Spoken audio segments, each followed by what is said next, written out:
Кыргыз-Тажик чек арасында ок атылган окуя катталды. Бүгүн 7 майда Кыргыз-Тажик чек арасында ок атуучу курал колдонгон окуя катталды деп билдирди Кыргызстандын чек ара кызматы. Саат 12:20 Баткен облустунун Эйлик районунун Акбосого калктуу конушуна жакын жерде кыргызстандык чек арачылар Тажикстандын жарандарын чабандарды байкашкан.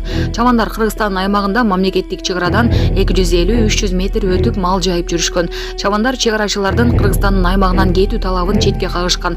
Ал тургай чек арачыларга таш ыргытышкан. Чабандардын бири чек арачыларга 2-3 жолу ок аткан. Ал эми чек арачылар эскертүү иретинде асманга ок чыгарышкан.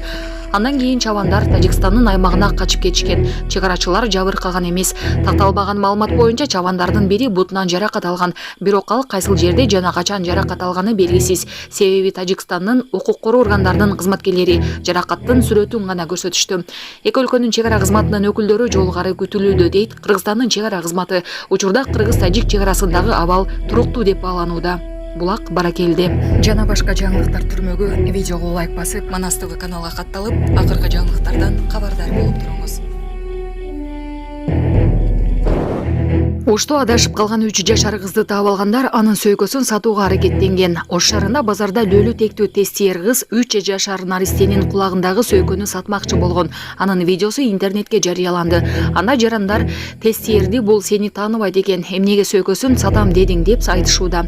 Облустук милициянын маалыматында окуя 6-май күнү болгон. Кара Суу районунун Шарк айыл аймагынын тургуну базарга алып келген небересин жоготуп алган. Аны милицияга лөлү тектүү кыз алып келип берген. Учурда анын айткан маалыматтары текшерилүүдө. Кыздын сөйкөсү кулагында турат. Эч ким алган эмес. Чоң атасы дооматтан баш тартты дейт милиция.